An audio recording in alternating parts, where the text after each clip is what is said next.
Hey, good morning, everybody from Holy Trinity, whoever else might be watching. We have a really interesting passage this morning from our gospel lesson. Again, we're still in that Holy Week time frame. Jesus has come into Jerusalem, come into the temple, flipped over the tables, had those three parables we worked with over the last 3 weeks, really challenging who the people think has the authority. And now we get this question where the Herodians and the Pharisees come together and they ask a question of Jesus. Should we pay this tax? And Jesus says, give to Caesar what is Caesar, give to God's what is God's. So let's delve into it a little bit more and understand what really are they asking and what really is Jesus responding to. So the Herodians and the Pharisees are not people that get along. Think of it this way. When you see them together and they're working together toward a common cause, this phrase might help you out understand why that is. The enemy of my enemy is my friend. The enemy of my enemy is my friend. Herodians and Pharisees traditionally don't get along. Herodians, they are Herod's followers that are representing the Roman government. So they are Jewish people representing the Roman government. That's who Herod was. He was the Roman puppet. And so people kind of despised him because he was one of their own, enforcing those oppressive rules, laws, way of life on the Jewish, ancient Israelite people, ancient Jewish people of that time. So most people, Jewish people, did not like Herodians. Then you have the Pharisees, right? They were the rule followers, the good religious people of the day. They didn't like Herodians because Herodians were bringing in those Jewish laws. And the Herodians didn't like the Pharisees so much because Pharisees didn't want to acknowledge that Rome was in charge, right? They had their God, their way of doing things, and they wanted out from underneath that Roman oppression. So they didn't really get along. But they have a common enemy, and that is Jesus, right? Jesus comes along, and he essentially threatens both groups because he's not pledging allegiance or loyalty to either ones. He's making the people of Rome angry because he's saying Caesar isn't God, Caesar isn't divine, right? And he's making the Pharisees angry because he's essentially saying all you're worried about is keeping the law. And the law isn't what saves you. It's not all these minor little details that you have to get right. It's love your neighbor as yourself. Think of others before yourself, right? Include everybody. And so Jesus is really angering these two groups. So these two groups who normally wouldn't get along come together to challenge Jesus because he comes into the temple and is really disrupting everything. And so this is what they do. They want to catch him in a question that they think is a straightforward answer, right? Is it lawful to pay this tax? Being, if you pay the tax, you are siding with Rome, and you're going to upset the Pharisees or all those common people that are following you that want out of under Roman oppression. If you say it's okay to pay the tax. If you say it's not okay to pay the tax, you're going to upset Rome. And you're going to make that side of the equation angry.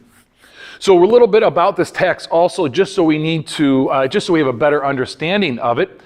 This tax isn't like an income tax. It's not a sales tax, that kind of thing. This is essentially a flat person tax that everybody has to pay once a year. If I remember correctly, men, when they become 14 years old, have to start paying that. Women, when they become 12 years old, they have to start paying that. And essentially the tax is 1 day's wage is what you have to give to Rome.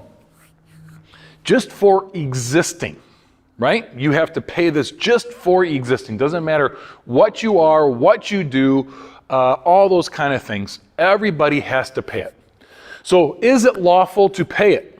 And Jesus says, produce a coin that you use to pay this tax. And so they produce a coin, And Jesus looks at it and says, whose image is on it? And it's Caesar's image is on it. And not only is Caesar's image on it, there's an inscription on it that is again referring to the divinity of Caesar. Remember we said before, we talked about this, I don't know, probably a couple months ago now, the phrase Son of God wasn't used for the first time toward Jesus. That was a phrase in existence that was then applied toward Jesus as a huge political statement of the day, because if Jesus is the Son of God, then who is not? Caesar. And it was already thought by some that Caesar is divine, that Caesar is the Son of God, right? The Caesar is the divine, then the one who, Caesar's son, who is going to rule after him, is son of the divine. And then the one Caesar dies, the one moves up, and now their son becomes son of the divine. Right? So this coin has Caesar's face and an inscription that talks about the divinity of Caesar. What's interesting about this, when Jesus refers to whose face is on it, that kind of stuff, it makes you think of, whose image is on it. And I think this is really what Jesus is getting at. This isn't about should you or should you not pay taxes. As Christians, is it lawful to pay our taxes, or should we try and get out of paying our taxes? It's not about that. What it's about is, whose image are you created in? Whose image do you belong to? Because Jesus says something that really turns them on their head and puts the question back toward them. Give to Caesar what is Caesar, give to God's what is God's. What he is asking them is this: who do you belong to? Whose image are you created in? And if you answer that question, then that will be the way you lead your life. That will answer what you should and should not do. That will answer how do you view yourself, and where does your value come from, and where does your worth come from, and how do you view other people. Give to Caesar what is Caesar, give to God what is God's. Who do you belong to? We spend so much time in our life trying to figure out who we belong to. Where is our allegiance? Where is our loyalty? Where is our identity?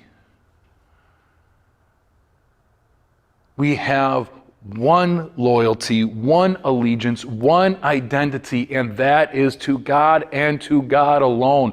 The irony is when those people bring out that coin and it has the image of Caesar on it, and it has the inscription that Caesar is divine, it's breaking the commandments, right? You shall have no other God before me.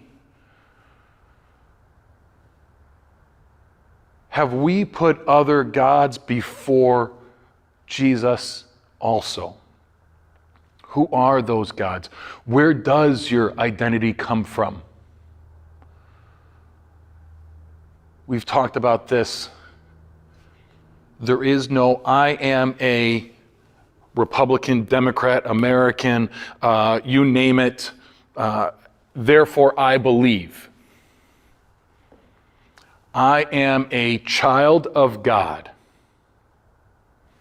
Therefore I believe. And then you can figure out what that looks like. But we belong to God. You belong to God. Whose image are you created in? Whose image are you imprinted with? The creator of the universe. It goes back to Genesis, and God saw all that God had made and didn't just call it good, but called it very good. There are so many competing stories out there in the world to say, this is who you are. You cannot turn on the TV, open up the internet, drive down a road without seeing something that's trying to tell you who you are. And they try and tell you that by telling you what you are lacking. If you had this, then you would be. Hence, we want to go out and get this and think that's who I am, because then look at what I have and look at how people will look at me or how I'll look at myself. But that is false. That is a lie. The truth is you are loved by the Creator of the universe. The image that is imprinted on you is the image of God. To go back a little bit further in Genesis, before God saw all that God had made and called them very good, God created humankind, men and women, in God's likeness, in God's image. So often we think the Bible starts in Genesis 2 with Adam and Eve and disobeying God, and that's who we are at our core. But let's not forget, Genesis does not begin, the Bible does not begin in the second chapter halfway through. The Bible begins in the first chapter, when God saw all that God had made and called it very good. Didn't call it perfect, called it very good. That is who you are. That is who we are. That is who the world is. And that's what we get to announce. Amen.